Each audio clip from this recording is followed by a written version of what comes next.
Hey, somebody needs to follow Made South. You have? Excellent. Good morning, afternoon, or evening. You're listening to The Professional Noticer. Hello, everyone. I'm Andy Andrews. Hey, thank you for making me a part of your week. My purpose here today and with every show we do is to play the part of a best friend or a coach. I want to help you live the life of your wildest dreams by giving you access to the greatest mentors the world has to offer today.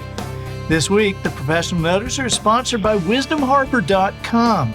Today, families and school systems all over America are finding WisdomHarbor.com's one-of-a-kind streaming service to be the perfect, low-cost, high-quality educational tool for their students.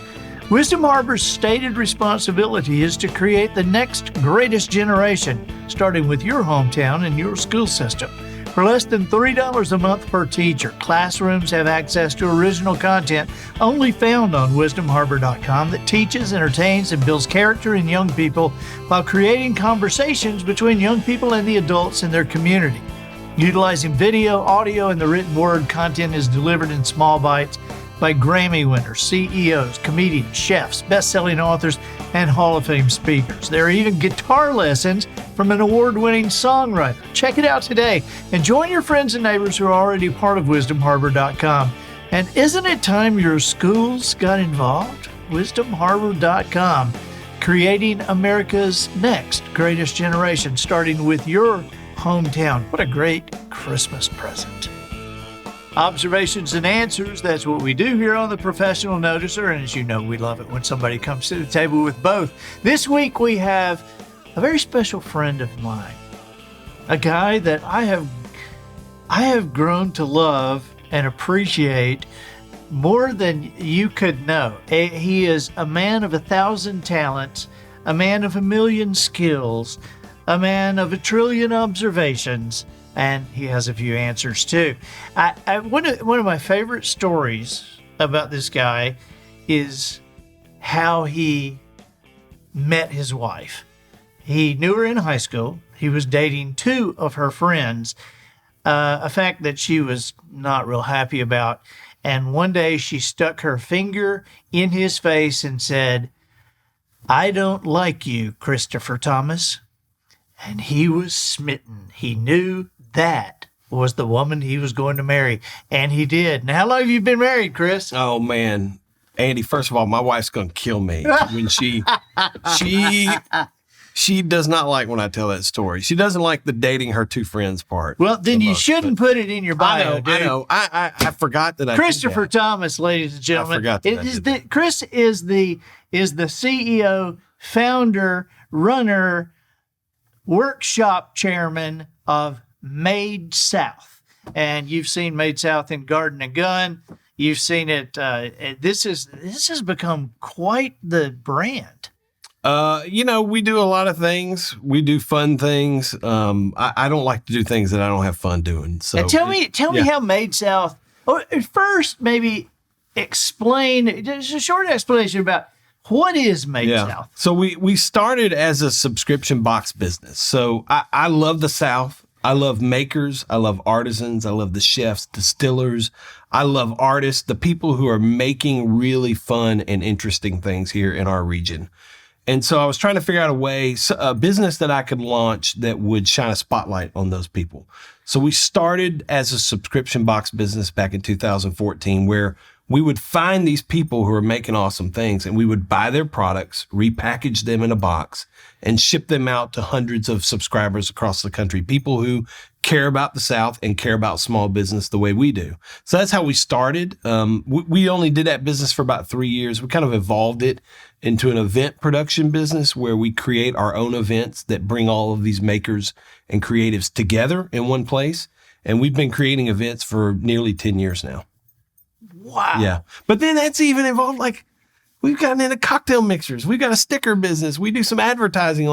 I'm working on other things too. Whatever's fun. Yeah. Made South is in on it. That's right. That's right. If it has to deal with the South and shining a spotlight on people who we feel like are making really awesome things in our region, we're in. We're in for that. Now, you and I met through our mutual friend, Dave Ramsey. We did. Who you used to work with, Dave. I spent 12 plus amazing years working for that man. Yeah. Wow.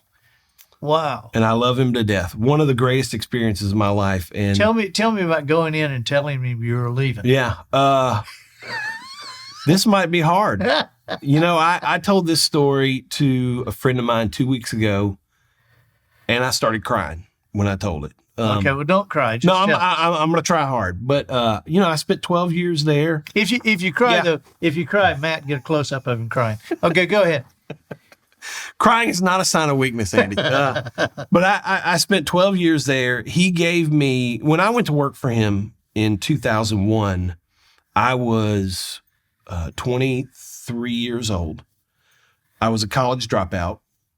I didn't know anything from anything. And he gave me an opportunity to come build some skills, build a career, really. And I'm forever grateful for that. And I'm convinced to this day I had the best job in that building. I'm convinced of that. I worked with great people. I did what I loved. My clients were awesome. I'm still dear friends with a lot of those people that I met doing that work. And I would never have left that place to go work for someone else. But I've always known in my gut, I've always known at some point, I have to go try to be an entrepreneur. I have to go try to build something for myself. I watched my dad kind of do that growing up, and it's just always been in me. And so when he hired me in 2001, I remember very vividly telling him that day, I'm grateful for the opportunity, but I need you to know at some point, I'm going to have to leave and go do something for myself. And he told me the day he hired me, that's great. And until you figure out what that is, maybe you can come here and gain some skills, gain some knowledge, learn some things. Maybe you can even make a little money. And when you figure out what that is, you can go do that. And it just took me 12 years to figure it out. So the day that I walked in, it was my wife's birthday, February 14th, 2014. It was a Friday. And I got there early. I had some gifts for Dave. I'd come prepared. I got some gifts for you, by the way, today. But I came prepared. I had a gaggle of gifts that I was going to give him to say thank you for letting me spend 12 years there. And I was looking for my desk. I could see the parking lot. I could see where he parked. And it was Friday. And I mean, Dave owns the building. He comes in a little bit later on Friday. Right. He might take his time on a Friday morning. Have coffee with Sharon a little bit extra time. But so I was keeping an eye on that. Nervous. I mean, the day I asked my father-in-law if I could marry his daughter, that's the most nervous I've ever been. And this is the second only to that. It's the second most nervous I've ever been. And when I saw him pull in, and I thought, okay, here we go. And I made my way to the elevator. Took it down to the first floor, walked in. He was had just sat down, and I knocked on the door and just said, hey, can I get a couple minutes? He was like, sure, come in. So I shut the door, and the next 15, 20 minutes, walked him through my plan, what I was going to do, how grateful I was for the time that he had given me. And it was emotional for me. Yeah. He gave me an opportunity that I'll never forget, and it changed my life, really. And it was hard because I love that man, and I would not go to work for anyone else in the world. I'm convinced of that. But he gave me a big hug, told me he was proud of me, and I'm shocked, genuinely, today that 10 years later, we still have a great relationship. And he returns my text. We grab drinks every now and then. We'll go play golf. We went hunting together. Dave loves you. I'm just, it's one of my greatest gifts in life is the fact that I feel like I left well, and I've honored my time with him, and I love him. Well, I love that man. That's one thing I have that Dave has been influential in my life as well. Yeah. And one of the things that I'm grateful to him is that he introduced me to you. Well, I'm grateful for that as well. I mean, we were sitting in South Dakota. I had never had a brown derby before in my life. Up before meeting you, I'd never heard of it. And I'm a cocktail guy. I own a cocktail brand. I'm in that space. I love that world, that culture. And I had never heard of a brown derby. And so when you sidled up next to me and I was like, what are you drinking? And a brown derby, let me tell you about it. And I ordered one right there, and I thought, this is delicious. And so I'm very grateful that Dave introduced us. only for that. Well, yeah. I mean, that and Polly. Yeah, that Polly.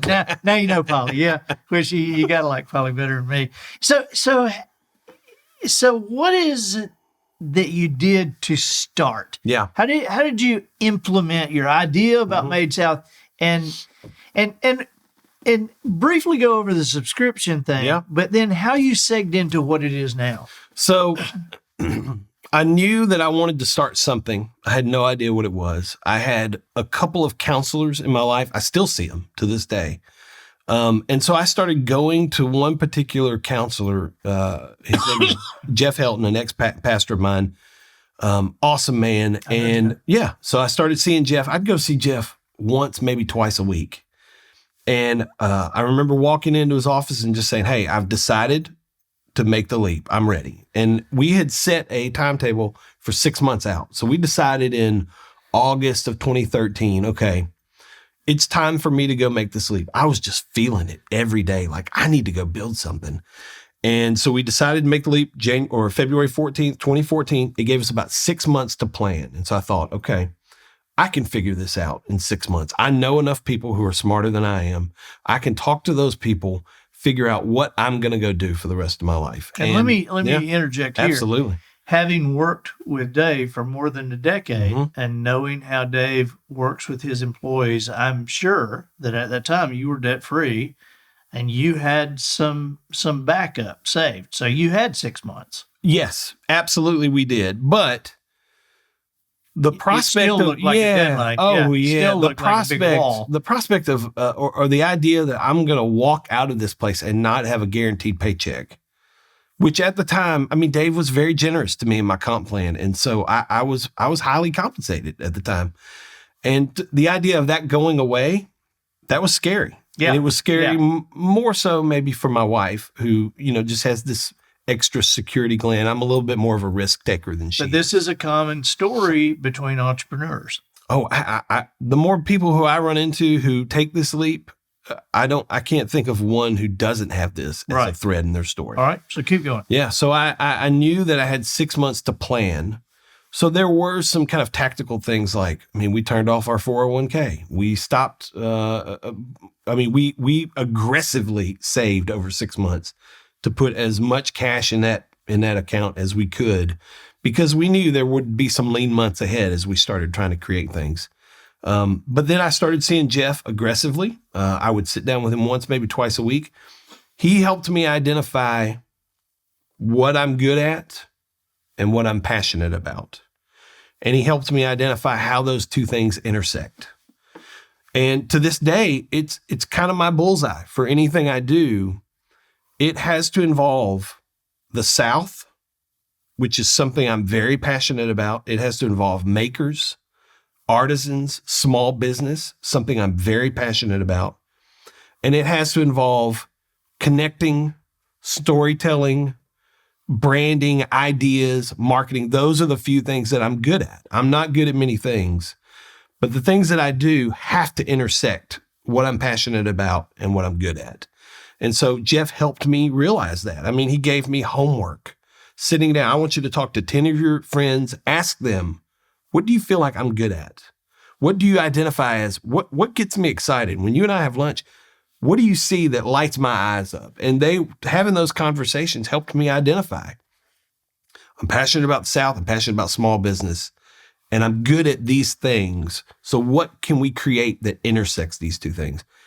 And we had this idea of a subscription box. The idea of discovering, which was another one of the things I'm good at. I'm good at recommendations. I'm good at identifying great restaurants, great cocktail bars, great musicians. We were talking about the Red Clay Straws last night. I'm good at seeing things and going, that's really cool. I have a decent eye for that.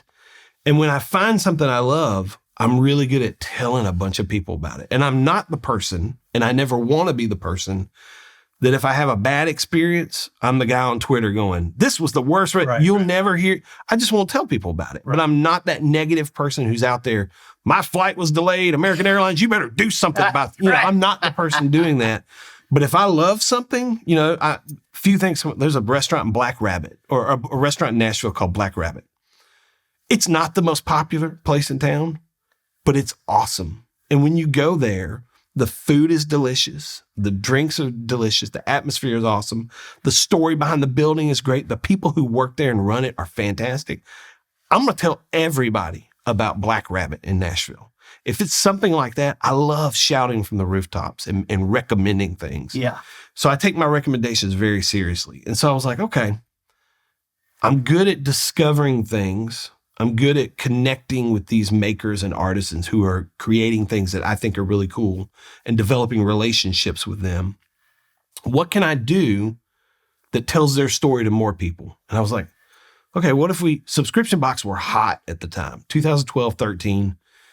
And so I said, okay, what if we I looked around, nobody was doing a subscription box that focused on the South, that focused on makers and artisans. You could get them for makeup. You could get them for dog treats. You could get them for all kinds of things. But this was a very niche thing, and I didn't see anybody doing that, and it excited me. So I subscribed to about a dozen subscription boxes. It didn't matter what they were. If I found one, I'd sign up. And I'd sign up for one, and then I'd cancel Who's it. good, who's bad. Yep. That box would show up in my mailbox, and I'd sit down with my notebook. I still have the notebook at home. Dissect it. And I'd open it up. What do I like about this? Is the packaging great? Did they ship it in a free USPS box? Did they scribble my name on there? Or is this like a professional label? Are there little details that they included in their packaging or the product or the way they packed it? How does this make me feel? Is this an awesome experience, or is this like, holy cow, they took my money and just kind of threw this thing together, and it doesn't seem like they cared about it?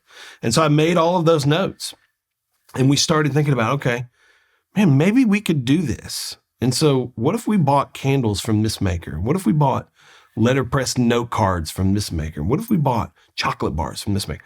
Put them in, repackage them, but do it in a neat way. So we had a graphic designer create like a really fun design guide, a printed design guide that got laid in every box. Told the story. It told the story. Because our goal, I never ask anybody for free things. I always pay them for their product. I thought that was very important. B, I want you, if Andy receives a box, I want Andy and Polly to open that thing up and go, man, this is really cool. Oh, okay. How do I learn more? Oh, I'm going to go to thiscandlecompany.com. I'm going to learn about Heather and her candles that she makes. And when I want to buy more of these, I'm going to go to Heather's website and buy candles from her. That was our goal, is to let more people learn about these makers who we felt like were doing really great things, but just not a lot of people knew about them. You can tell I'm a college dropout. It's made in the South. You were made in the South. That's right. So that's how we started. We all was. You're so good at that. So that's how we started. It was a quarterly subscription box, so we would send out 4 shipments a year, and we did that for 3 years. It's a hard business, It's a hard business for a lot of reasons. If you're small, one tiny example was like, if we were shipping out 350 boxes this month, well, I'm a small business. I ordered 350 of these, or whatever we needed, bring them in, and my wife would invite some of her girlfriends over. She would serve them chocolate cake and red wine, and they would pack boxes for us in our sunroom. I mean, it was bootstrapped. Well, if I order a barbecue sauce, and that barbecue sauce comes in and 1 or 2 jars are broken, okay, well, now I got to go back. I got to order 2 more, and I've got to delay this shipment because I've got to get more in over the next 2 or 3 days. Or if I packed this all up and I shipped out these 350 and one of these boxes got damaged, and so that box shows up at Andy and Polly's front step and there's barbecue sauce leaking out of it. Well, now I got to call these 3 makers. I got to order 1 more of each of these things. Things like debit cards, credit cards that were on file that the person got a new card and didn't update their card in our system. So that charge was declined for whatever reason. We would ship something, and then 2 days later, we get an email. Oh, I forgot to tell you, we moved last month. And so that box is gone forever. And so there were a lot of challenges that it made it, we didn't have good automated systems to handle a lot of that. And so we kind of sunsetted that part of the business out after 3 years of just wrestling with it. But you got up to over We had right at about 1,000 subscribers when we turned it off 3 years later. So I would think that with 1,000 subscribers, there's not a month goes by that there's something. It was constantly something. Right. And the margin, I mean, it wasn't enough to sustain. I got 4 kids. And they like to eat. And, as Dave would say, somehow every year their pants get a little bit shorter, know. They got to live indoors. They live indoors. I like to keep them warm in the winter. So the margins were tight enough that it just didn't make sense to keep wrestling that thing. Now, in year 2 of the business, though, we had a friend reach out to us and say, hey, I think there's an idea here for an event that you could create that brings all of these people that you're talking about together in one place and invite other people to come in and meet them face to face and buy their products face to face. And I thought, well, that sounds kind of interesting. Instead of having a graphic artist tell their story, let them tell their own story. Let them tell their own story. Let people walk up and look you in the eye and learn about how you make this leather product that you make, or how you pour these candles, or what's your process here. And so I thought that sounded pretty interesting. So we did our first, we call it Made South Market. We did our first Made South Market event in September of 2015. So year 2 of the business, we added that event. And we had never produced an event before. We had no idea what we were doing.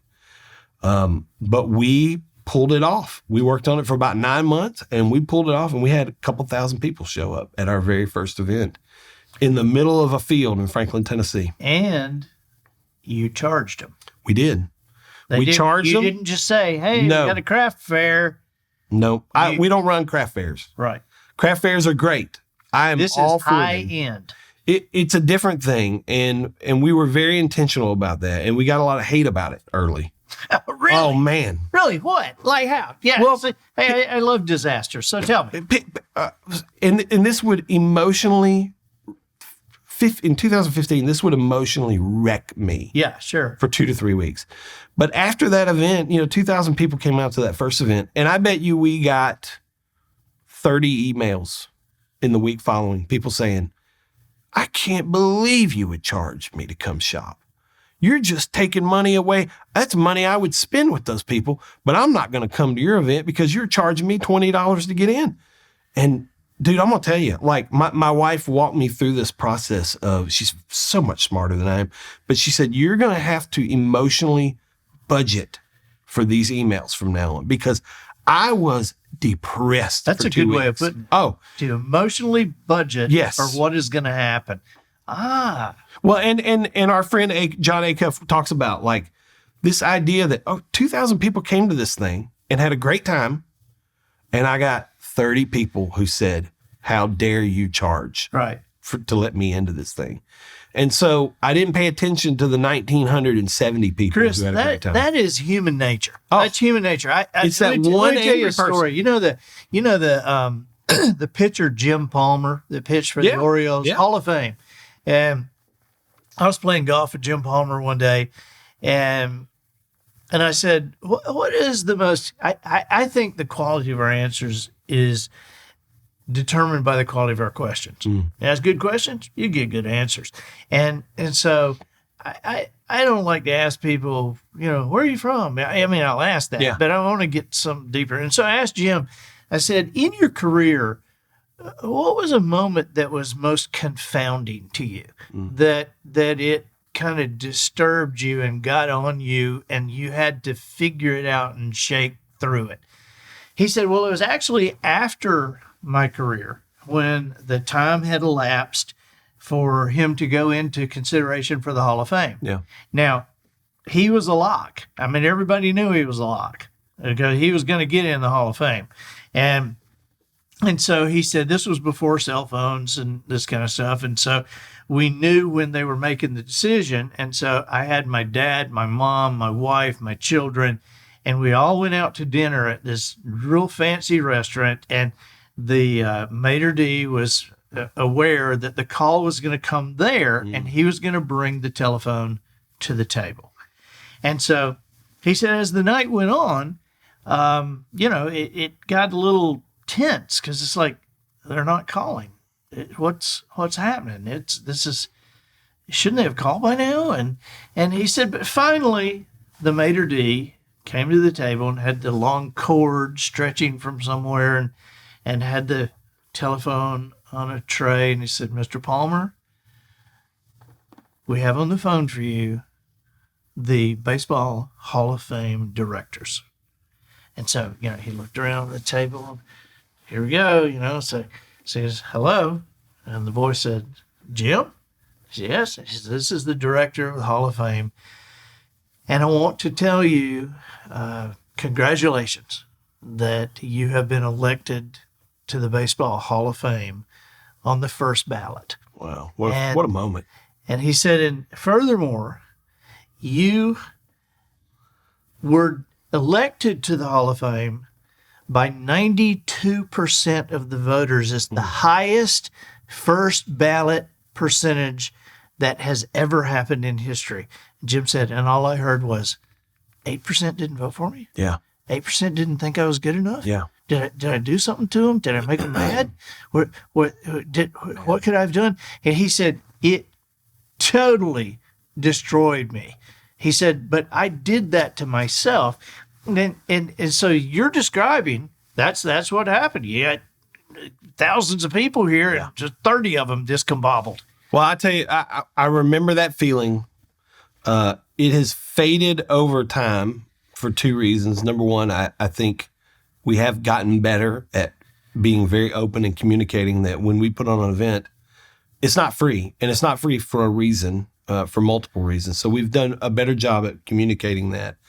But then also, I have realized, so I remember the first time I felt it in 2015 when we did that event. And I went and saw Jeff Helton, my counselor, a week or two after, and I was like, dude, I can't get out of it. I'm in a funk. I don't want to do anything.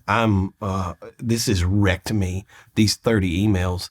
And he really challenged me with something that I haven't forgotten. He said, how arrogant do you think it is to think that you should create something that every single person should love? Think about that. Wow. Think about that. Wow. And I love Jeff. Jeff's one of my oldest relationships, if I think about it. But a man who can look me in the eye and go, really, really think about this. You create something and you have the audacity to think every single person should love this. And I was like, oh, okay, that makes sense to me. And so from that point forward, I have this in my head. I'm creating it. I want to create things that I personally would use. I feel like I'm working a lot right now through a coach that I've hired is helping me identify my ideal customer avatar. It's me. I am my ideal customer avatar. Yeah. I'm the person that I want to create things for. I want to create things that I would spend my money on, that I would support, that I would go to, that I would invest in. And so, and that you'll be enthusiastic about and grateful for and spread the word about. And there are certain things that aren't for me. They're not wrong, evil, immoral. They're just not my thing. And that's okay. Yeah. Christopher, you put 2,000 people together, there's going to be 30 of them who don't like apple pie. Yes, correct. And in my mind, everybody should love apple pie. Right. But that's, especially if I bake that apple pie, if I put my love and heart and sweat and tears and money into creating this apple pie, dadgummit, you should like this apple pie, Andy. I hear you. And if you don't like it, it's going to make me upset. Totally but over the last That's why I don't read reviews on Amazon. Amen. For my Amen. books. Yeah. Because not everybody is going to like hearing that old man Jones talk about things. And that's okay. You're doing just fine. It's okay if somebody even people doesn't. that you think are primed to agree with you. We in the Noticer, I had, and I write books that Christians can give to their non-Christian friends that they'll actually read. Yeah. Because we all have friends that, we love Billy Graham, but we give them Billy Graham book. They're not going to read it.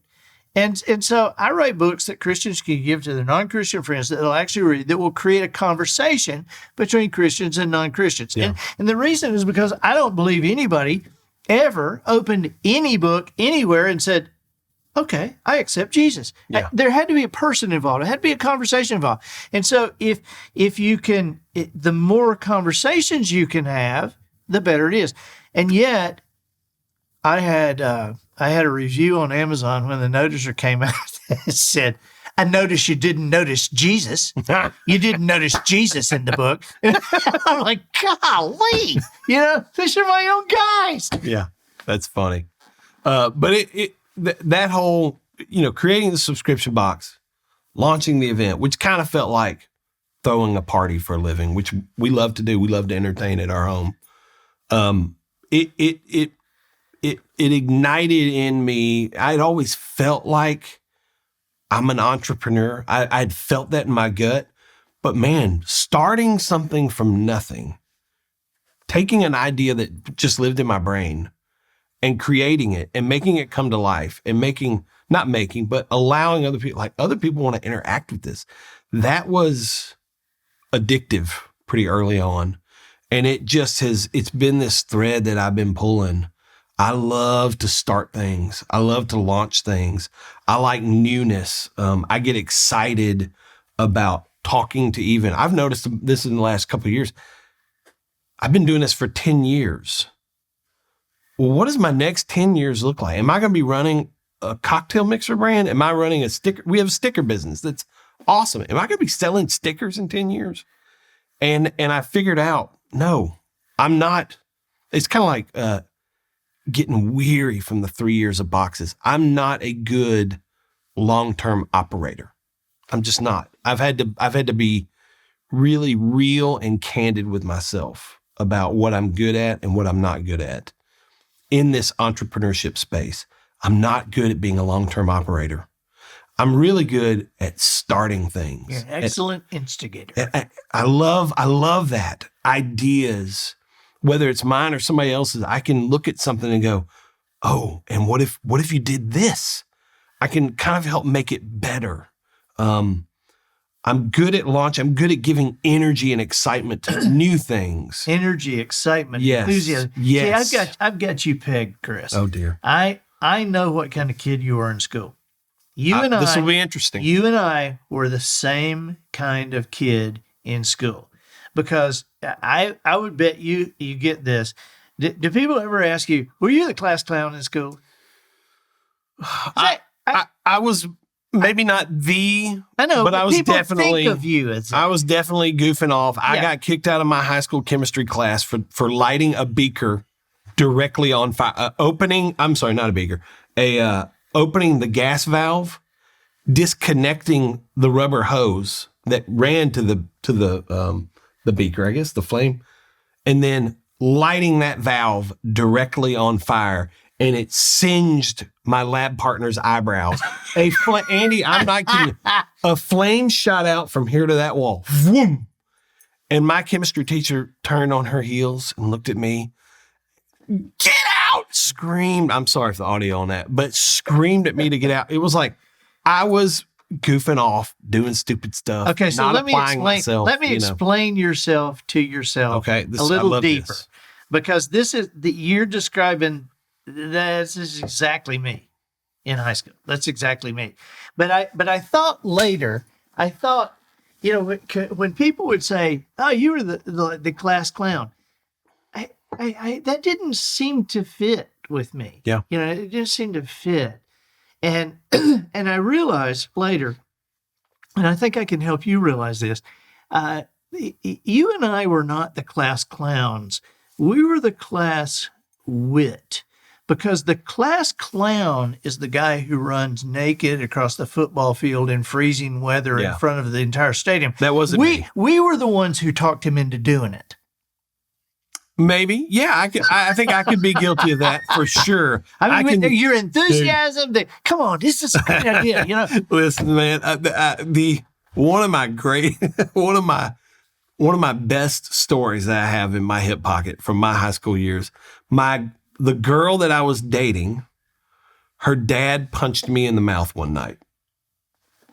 And he didn't know it was me because it was in pitch black. And it's because he thought he was getting robbed, when in reality, me and some buddies were rolling his house. We were out, I think it was Halloween night, And a bunch of our girlfriends, friends that were girls, were spending the night at the house of the girl that I was dating. And so I was like, hey guys, let's get dressed up in camo. Let's put our face paint on and let's go roll some people tonight. Now we got to stop right here and just tell the kids of today, listen to this. Yes. You can't do the things that we used to do. No. Because today you will get killed. You. Absolutely. You will. You know, you will. I mean, they used to call our parents. Today they call the police. Yeah. It was, but so it was me and some buddies, me and 4 buddies, and we loaded up in my 1986 Jeep Cherokee Chief. If you go look that up, it's still a really cool car, but I paid $1,500 for this beater. We loaded up in this thing, all camoed out. Our home base was my house that night. And we drove out, it's midnight, 12:30, 1 o'clock in the morning. But we drove up to their house, and their house sat about 100 yards off the road, country road. And I said, guys, all right, get the TP. I'm going to stay here and drive. I wasn't going to do it. Sure. See, there's that thing. You go run naked across the football field. But I was like, but you guys go do it. I'll just be the driver. Yeah. And so they hopped out. Totally understand. They dropped out, grabbed all the toilet paper, ran up, disappeared into the darkness because it's 100 yards on a country road, middle of nowhere. They disappeared quickly. I could not see them. And I just cruised that country road, 15 miles an hour for about 20, 30 minutes. But at some point, a neighbor of theirs saw me turning around in the driveway and kind of going back. And they called the man who owns that house, the girl I was dating, her dad. And so it's 1 o'clock in the morning. And hello? They said, I think you're being robbed. And that man runs out in his boxers out the front door and sees, a couple of men, human figures. Yeah. Doesn't know that we're 16-year-old, 17-year-old idiots, and starts to chase them toward the road. And they say, so they take off running toward the road. I'm sitting there kind of waiting. I see them running. One of them climbs in the front seat and says, her dad came out. Her dad came out. What? And so I'm yelling. I see other figures running toward me, and I'm yelling at them, Jeremy, Dave, come on, get in the car. And I'm kind of waiting like, okay, where are they? And I'm seeing them run up. And one of them runs up, and my window's down, and cold cocks me in the face. And it startled me. I went, why is Dave punching me in the face right now? And I looked, and it was her dad. I had never met him before, but there's a grown man in his boxers. Oh. And now he's punched me, and he's reaching for my keys, and he's trying to turn the Jeep off, the truck off. And I am freaking out. And so I've got one beside me, one in the back. I'm still missing 2 guys, but I take off. And I'm like, I'm terrified. I'm out of here. This man has just punched me in the face. And so we leave. We go to my house. My dad was this man who he never slept in a bed. He slept in the lazy boy. Right. And he smoked like a freight train. And he'd wake up at 2 o'clock in the morning, go out and smoke a cigarette, make a pot of coffee, have a cup of coffee, and then go fall back asleep. So I shook him over, Dad. And he woke up, and I said, here's what's happened. And I've only got 2 guys with me, so I'm missing 2. He walked in the kitchen, made a pot of coffee, poured a cup, said, follow me. And we walked out, we got in there, got back in the Jeep, and he calmly, just smoking, out the window, and he drove back over to their house, not saying a word. And we got a half a mile from their house, and he leaned over and opened the glove box and had, I don't know where it came from. I still don't know where it came from, like an air horn. And he leaned out and just kind of blew that horn a couple times. And we drove past their house with the lights off. And when we got past their house a little bit, he turned the lights back on, and 2 heads popped up out of the ditch looking at us. And we found our guys, loaded them back up. But the next day at school, I walked up to this young lady that I was dating and met her at the locker, and she saw my face. I had like a pretty good knock on my face. And she was like, it was you last night. And it was terrifying because we had not actually gone. I had asked her out. We had our date planned. I had not executed that date yet. So I had to walk up to that man's front porch, now knowing he knows, his daughter knows, I know, we all know what happened. And I had to ring that doorbell and be there waiting when he opened the door. And but he handled it really, really well. He apologized. He knew, we explained everything. Like, we weren't trying to destroy property. We weren't trying to steal. We were just throwing toilet paper and trees, just messing around. We're all friends. This group is friends. And when he understood that, he apologized, and it was a huge misunderstanding. But the girl that I was dating, her dad punched me in the face one time. And so, yeah.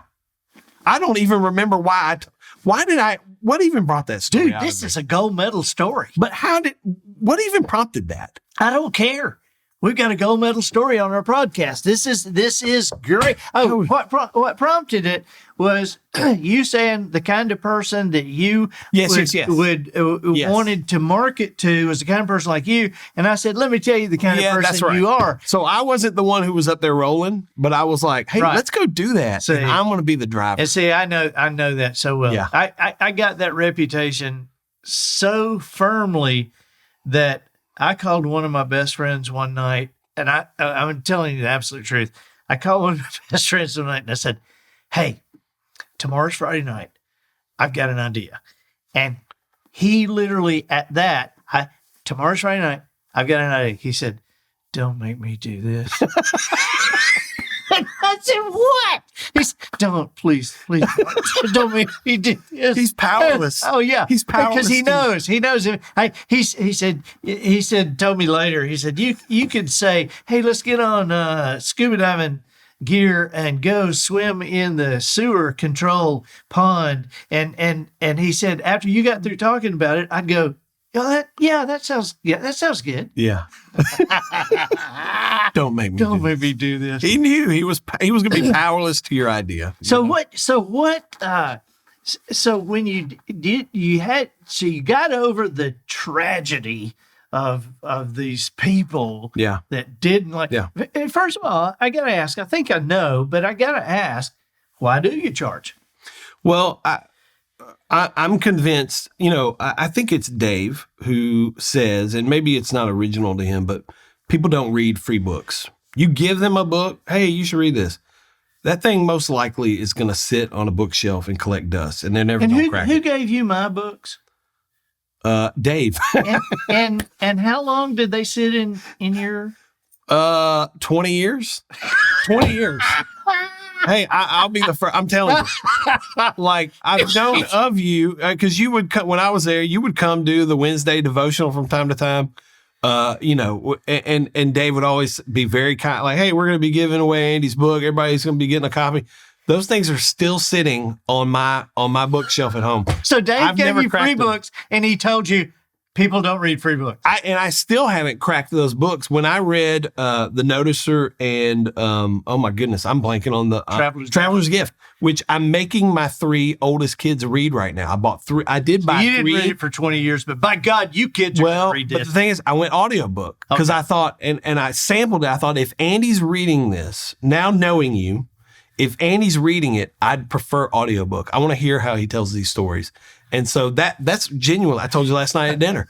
That's my favorite part about the audiobooks is hearing you do the different voices. Okay, keep going. Why you charge people? But people don't read free books. If Financial Peace University, which I think they still do. I'm disconnected from that, but people won't invest in making the change in their life if it's given to them for free. They have to have some skin in the game.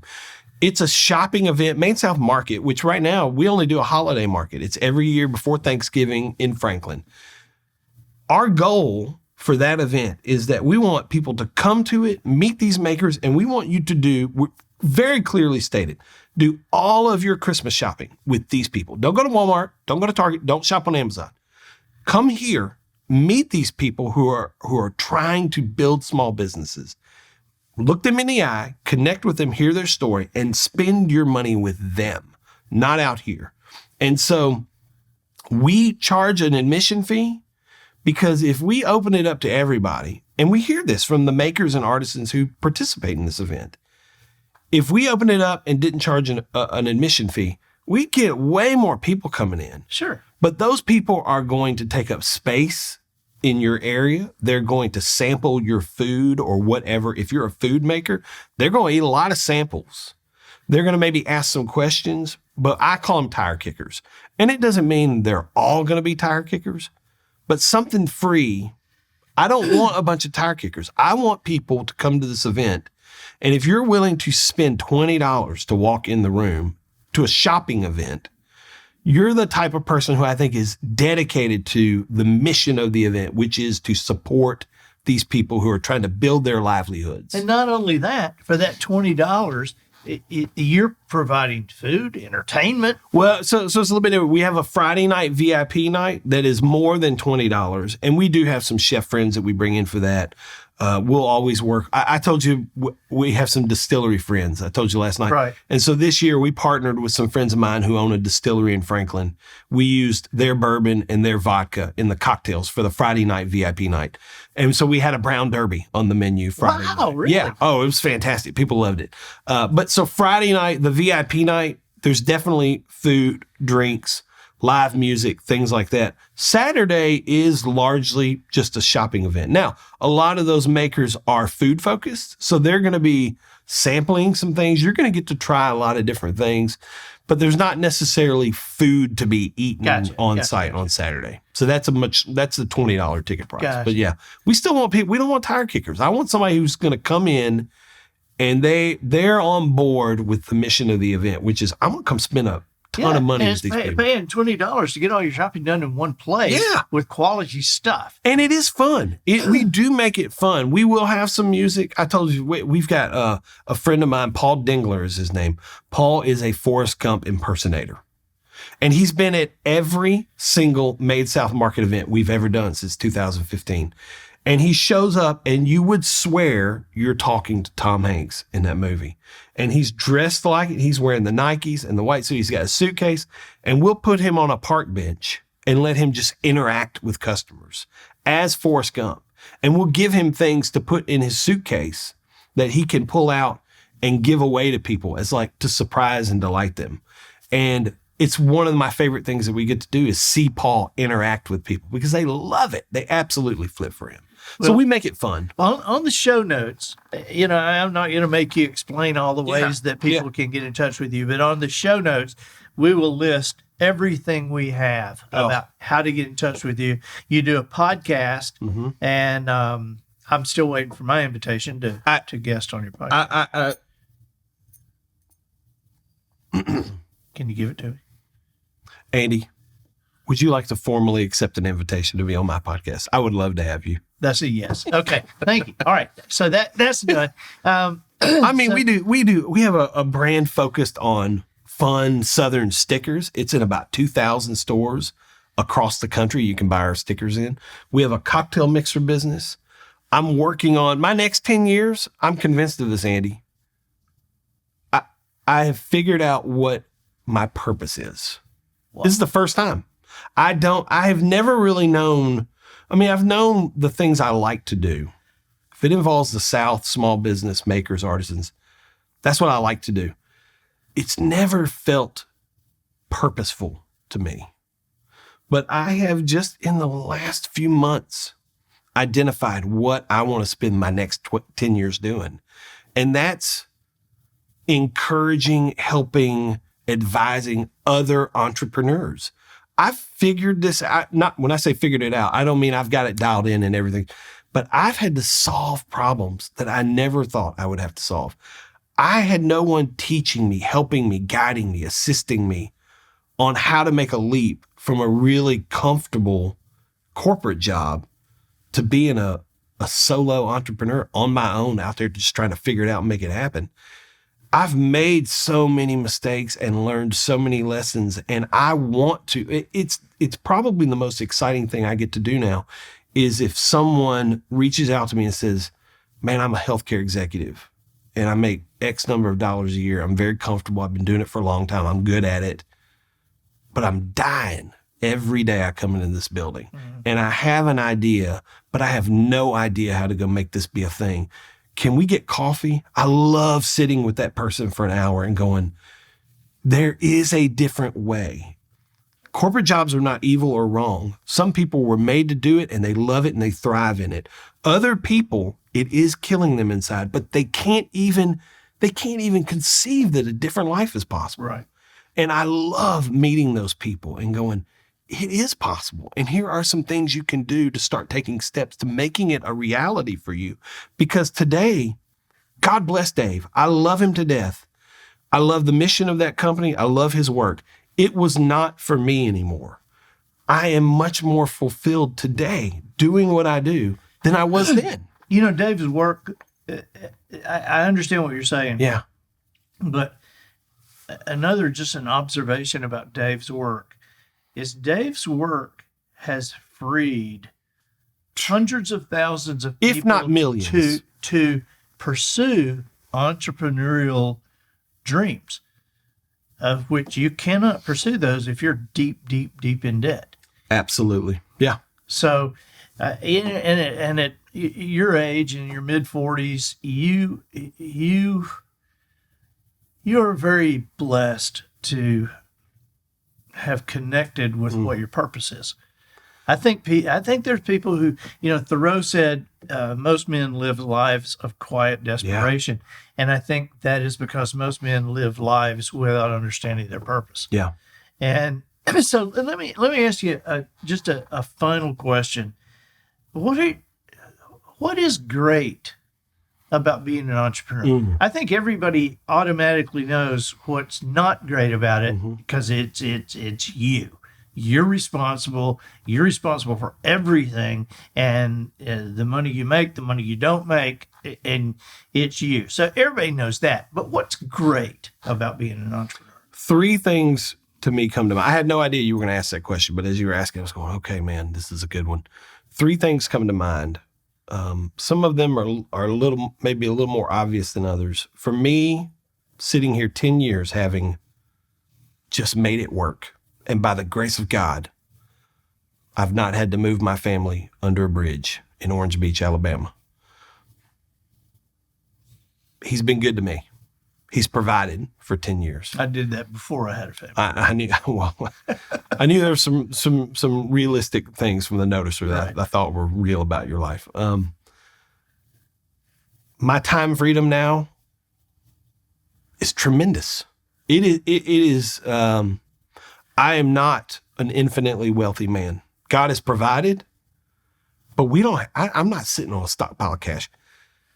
My time freedom is tremendous. When Dave sends a text and says, hey, I had a guy drop out of the hunting trip. You want to go?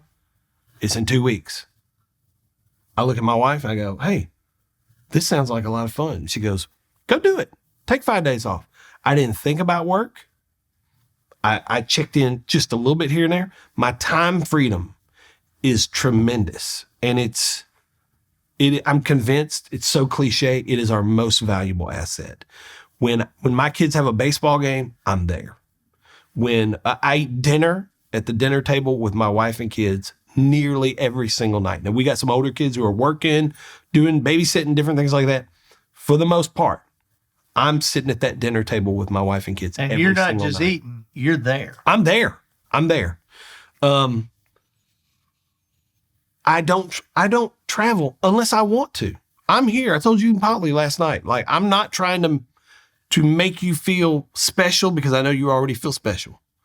I came here solely for the reason to sit across from the peace table with you and share this experience. I thought it sounded fun. That's my number 2 things. My number 2 thing, I get to do things that I think are fun. If I don't feel like they're going to be fun for me, I don't do them. That is huge. If you just sit and think about that for a second. Working at Dave's, man, I loved that work. I loved my clients. I loved getting to serve them well. There were a lot of days it wasn't fun. It wasn't energizing. It wasn't like fueling me. I get to do things that I think are fun. And I think we've lost that a little bit in business. You get to do these monotonous, tedious things, and they're just not fun for you. I get to do fun things. And my 3rd thing is I get to choose who I do business with. Back then, although I can genuinely say, I'm thinking back on it, There's not a client that I had working for Dave that I didn't genuinely like and think was a good person. So he has set his model up, and he's very intentional about that as well. He will not do business with people who he's like, this is a shady character. We sent many checks back to people who wanted to do business with us then, who we went, this doesn't feel right. Something's going on here. We're going to choose not to do business with this person. That's a tremendous value to me in my life to go. Yeah. I get to choose the human beings that I get to be involved with. Our cocktail mixer brand, Eli Mason, I have 3 men who I'm business partners with on that. And I can name them right here. Bill Hampton, Kevin Geschke, Dixon Dedman. I love those 3 men. Tell Bill Hampton I love said hi. Do you know Bill? I know Bill. Why'd you say that? Bill's head is already wouldn't fit through this door. And now you're going to mention him on this. And then he's going to be like, oh, yeah, Andy name dropped me. But those 3 men I love. They are some of my dearest friends. I trust them. I love being involved in that business with them. Jeremy Crabtree is my business partner on our sticker brand, Good Southerner. I love Jeremy and his family. Crabtree? Jeremy Crabtree? Stop it now. No, I don't know.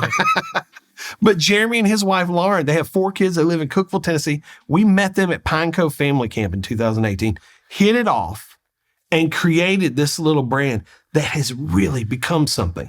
I love being in that business with Jeremy. I love being able to choose the people I work with. I love being able to do things I have fun. I love my time freedom. Those are things you can't put a price on. Well, if I had to gift a young person with something, it would probably be an entrepreneurial spirit. You know, our 2 boys, we raised them to be entrepreneurs because we said you'll never be as happy as you can be when you're doing your own thing, when you're out on that diving board alone. And so both our boys are entrepreneurs. And doing very well. I see glimpses of it in my 2 oldest, that it's fun to see it. And I don't know that I've been as intentional as I should have been about teaching them, guiding them. But I will say they were packing boxes on day 1 back in 2014. Yeah. I met a lady at this last holiday market just a month or 2 ago who came up to me and said, I still have the thank you note that your kids signed in that first box. The first box we sent out, we had Made South letterhead, and we wrote a thank you note, and all of the kids, we only had 3 kids at the time, but all 3 kids signed their names to that note in different color markers. And she said, I still have that thank you note framed sitting in my office. Wow. And I thought, hey, that's kind of weird, but it's awesome. And I think back, like when we packed those boxes, I would sit down afterwards and they'd sit at the kitchen table and I would write them a check out of that business account. And my wife and I would drive those 3 kids to the bank. We have pictures of them sitting at the bank, filling out their deposit slips and putting those checks in their bank accounts. Like to teach them about work, earning money, hard work, creativity. It was one of the big reasons why I wanted to go do something on my own. Well, I understand why the lady has it framed because there are not enough families today that are intentional with their children. You are doing what I call, you're not raising, your goal is not to raise great kids. You're raising kids who become great adults. That's our hope and prayer. 2 totally different things. Yeah. And so what you're doing with your kids, that lady recognized that, and she recognized how different it was. And I mean, what an incredible calling card of influence to have children who are obedient and imaginative, mannerly, and engaging. What a huge calling card it is for their dad and mom. Yeah. Because people are like, how do you get them to do that? Yeah. Yeah. No, you're reading my mail right now. We've had some struggles with some of our kids over the last year and a half. Everybody does. Yeah. And we have learned a lot. We're not trying to raise good kids. We're trying to raise great adults, great long-term adult human beings. And so that's been a little bit of a shift because I mean, candidly, and I don't know if this has anything to do with entrepreneurship, but we had been, I think, in this mindset that if we put the right things in, we will get the right result out. Almost like an ATM machine. If I put enough money into this thing, I can withdraw what I want. And we're realizing that's not how raising kids works. It's not always, you can do all the right things. The kid results might come out sideways, and you really don't have much control over that. But we're playing the long game. We believe they're going to be awesome adults. Yeah. And I look back on me as a 15, 16-year-old idiot. And today, man, I've been married to that woman for almost 23 years. She is and she my likes number. You now. She genuinely likes me still. We have so much fun. We love our kids. They're not perfect, but man, we love them. And they know it. They know their mom and dad love them. And they know that we're not perfect. We're sinners. We're in dire need of a savior. But we try really hard as parents. And we were talking about last night, hardest thing I've ever done. Harder than starting any business, but way more worth it. Yeah. Yeah. I have some gifts for you. Can I give you some gifts? Yeah. Is that okay? Am I allowed to do that? Absolutely. Listen, it's like a page out of the man's coming bearing gifts. It's a page out of my Southern Gentleman's Handbook. I can't show up empty-handed, right? Okay. So I thought I would bring you a few things. Here we go. I got 4 different things for you, Andy. All right? Oh, wow. Here, I'm going to let you open this bag. There are 3 items in that bag. Okay. I'm going to save this one for last. So this is... Bless your heart. This is our sticker brand is called Good Southerner, and we have 200 different designs. They're all fun, like Southern sayings, but we just took 4 of our top sayings and made hats out of them. And so we just came out with these, but I thought that would be a good one for you. You could wear that in a field or something. I love that. I love that. And what is? So this is not mine. I don't make this. I don't have anything to do with this business. But a new friend of mine, Robert Burris, introduced this product at our holiday market this year, and I fell in love with it. And this is going to seem so simple, but inside there, you have these little pouches that are high quality tea and real cane sugar all mixed in. And so you don't have to hot brew it. You put that in a pitcher and you pour cold water over it and you let it sit for 8 minutes, stir it, and you got sweet tea. And it's delicious. And they've got a patent on it. This is a genius product. Small batch sweet tea. It's only been around for 4 weeks. They launched this 4 weeks ago, but I think it's absolutely genius. And I'm trying to find some ways to help them and work with them. And that product right there is made right down the road, right about an hour down the road. What's the name of the little town? I drove through it on the way in. Bay Minette. There you go. Bay Minette, Alabama. Wow. So that company's based right here in your backyard, and they make an awesome product. So I wanted you to try some. That is awesome. Yeah, we will love this because we are sweet tea-aholics. Well, I kind of knew that about you. And then inside there, I brought you, Polly mentioned last night she wanted to try some of our stickers. So I brought you a handful of our favorite designs. Son of a biscuit eater. I love this. You like biscuits? And these are high quality. They really are. Stickers. These are not just your I'm telling you. Paper things. Hold your horses. Let's see. Hey, y'all. Hey, y'all. You ever said that? Oh, every day. Y'all need Jesus. Amen. I love the double meanings of some of these. Oh, yeah. You know? Goodness gracious. How many times you said that in your life? life? My mom and daddy used to say that. Well, goodness gracious. Oh, we used to say this about my mama. Mama ain't playing. Mama ain't playing? She ain't playing. I've been there so many times. Lord have mercy. Another double meaning. I love it. I love it. Would you kids act like you got some sense? I love this. Mind your own biscuits. That's when I want to tell somebody to get out of my business. Mind your own biscuits. Mind your own biscuits. Well, butter my bun and call me a biscuit. We like biscuits in our area. Bless your heart. That's our number one best since day one. That simple little sticker. You'd be shocked at how many of those we've sold in the last 4 years. You know what? I gotta say, this is the first time I'm seeing your stickers, and I have to admit that when I heard stickers, I'm like, okay, like a roll of these paper no. things that you just like, it's like, really, you're making money with that? But these are, golly, I mean, Yeah. this is a vinyl, high It's quality. it's dishwasher safe. It won't fade, crack, or peel. You can throw that on the back of a car, and in 5 years, it'll look just like that.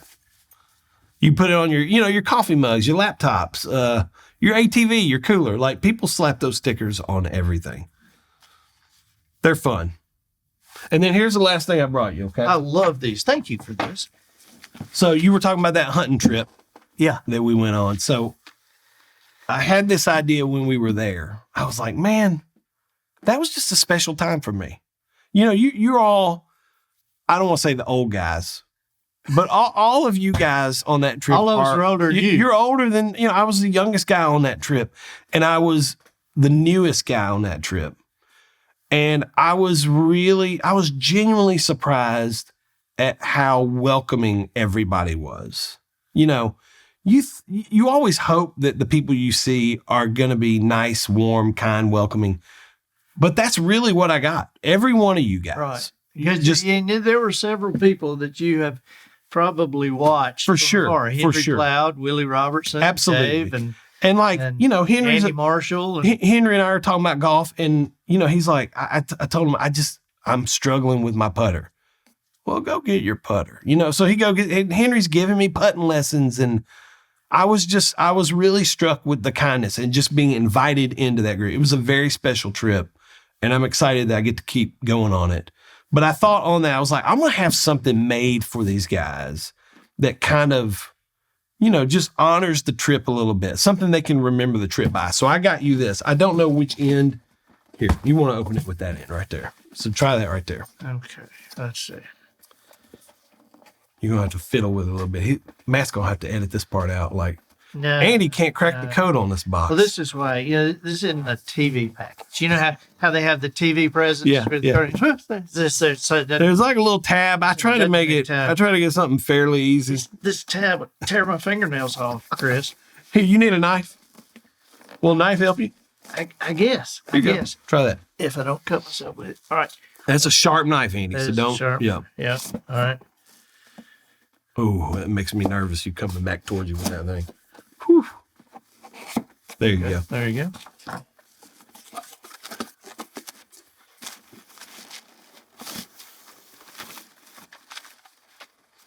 So I had these made for you. So each of the guys on that trip received one of these this week. So this is made by a dear friend of mine, Chris Richardson, and his family. They live in Birmingham, Alabama. That's the city you were born in. Yeah.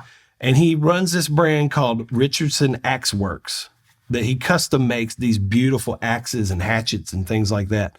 And so I said, hey, man, what if you created a hatchet that kind of honored this trip?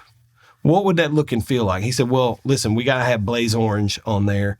Let's maybe put like a little pheasant something. I said, and let's get the guy's initials and the year. Oh, my gosh. It's an AA 2023 and a pheasant. Yep. And so the blaze orange, so I had him make these for you guys, and I think they turned out really great. He's one of the makers and one of the artisans who come. I've gotten to know him over the last 5 years. That was made in Birmingham, Alabama. So I wanted you to have that. Hey, Matt, when we do our show notes, let's put where people can get all these items. Okay? That's very kind. Isn't that cool, though? This is awesome. I mean, that guy's got a fun little brand, and he and I have gotten to know each other well. And it's funny. He's actually now one of my business partners on our Made South Market event. He and his wife, who they're raising their kids in Birmingham, he has been a part of that event for 5 years and has grown to love it and knows what it's all about. And as I'm getting stressed out with events, he has stepped in and said, man, let me take some of that burden from you. So he and his family are now partners with us on the Made South event. But he makes those in Birmingham. I think they're absolutely beautiful. I gave one of those, not this specific style, but I gave one of his hatchets to each of my boys for Christmas last year, and they love them. He makes some really cool stuff. I wonder if I can get to before Christmas. I can put you together with him. I don't know. My boys will love. I mean, he makes some really awesome things. Oh my gosh. Yeah, this is, I mean, and the holster for it. Yeah. Isn't that cool? Yes. And I didn't realize you were born in Birmingham. Yeah, man. And so last night learning that, I was like, well, that'll work perfectly because that X is coming from Birmingham. Great. Buddy, thank you for being with us. Thank you for having me. It's been a treat. I cannot tell you how much I appreciate that. Well. And how can we help you? We're going to list everything on the show notes. That is so generous. On the show notes. I don't know. I don't know. I have no idea. Let me tell you this. Yeah. Since you don't know, we will explore ways to help you. Oh, that's very kind. Yeah. That's very kind. And I will say everything we do, you can find out about at madesouth.com. It's got our Airbnb. We have a couple little tiny house Airbnbs that are so fun for people to go stay at. You can learn about that. You can learn about our sticker brand, about our Eli Mason, about the holiday market. You can learn about everything we do at madesouth.com. Well, there's people that you meet. Then there's people that you're willing to do business with. Oh, man. Then there's people that you'll have on your podcast. Then there's people that you'll go to dinner with. Then there's people that you'll introduce, to your wife. And so last night, it was the first time Polly got to meet you. And I told her, because you know how wives are, we know a lot of people. And it's like, we could keep them busy every night. Mm-hmm. And it's like, who is this? What are we doing? Yeah. And I told her, I said, you're going to love this. You're going to love it. Oh. And so when we left Big Fish last night and got in the car, I looked at her and I went, She goes, I love him. Well, that my mom used to say, that warms the cockles of my heart. Well, I can't wait for our boys to meet you. That's a treat. And I will say, I don't know how you did it because that woman is way better looking than you. Yeah. And it don't make no sense, man. Well, it don't make no sense. It's all personality with people like you and me, because we're married to 10s and we can clean up and be a 7. Ooh. And so people look at us and go, we learned how to talk. We learned how to, we're salespeople. I keep her laughing. Every now and then I'll tell her, if I couldn't keep you laughing. Anytime you see an ugly guy with a beautiful woman, hire him. Yes. Because there is something going on with this guy. This guy can sell, inspire, motivate. This guy can do it. That's a great tip. I love that. That's the boat I feel like I'm in. Yeah. Well, thank you for being with us, buddy. Thank you for having me. It's been a treat. We'll have you again as soon as we can. Man, anytime. You name it, I will be here at the peace table. All right. And I won't come empty-handed, Andy. All right, man. Bye-bye. I'm Andy Andrews, the professional noticer, harnessing common sense and wisdom to plow through challenges all the way to an answer for you. And I think that'll do it for this week. Get us out of here, Matthew. So, ladies and gentlemen, and to the boys and girls who aspire to become ladies and gentlemen, we have reached the end of another episode of The Professional Noticer. In a world where common sense has become a superpower, I'm harnessing that tiny bit of mental energy I have for you, seeking wisdom, making observations, and endeavoring to answer tough questions in a way that will empower your family and your business. I'm Andy Andrews. Until next week, goodbye. This episode of The Professional Noticer was produced by Matt Limpert. The Noticer theme written and performed by Sugarcane Jane. Cattail mixers for the cast and crew provided by Twinkle and Smoke of Beverly Hills. Additional financial consideration provided by Vegemeats.com. Are you a vegetarian and just about tired of it? Do you experience feelings of weakness or dizziness due to a lack of protein? Perhaps you'd just like a big old greasy burger every now and then, but are too embarrassed to give up your charade of healthy living. Have we got a deal for you? Right now, join the tens of thousands of vegetarians who are getting their protein punch by way of Vegemeats.com. Yes, it looks like broccoli, but in reality, it's potted meat dyed green and pressed into broccoli shapes. We have Vienna sausages colored orange to imitate baby carrots, and pork meatballs shaped just like Brussels sprouts. There's a whole new world being offered right now at Vegemeats.com. Extra well done ground beef, browned, separated, and dyed bright yellow, masquerading as niblet corn is our special today. That's Vegemeats.com.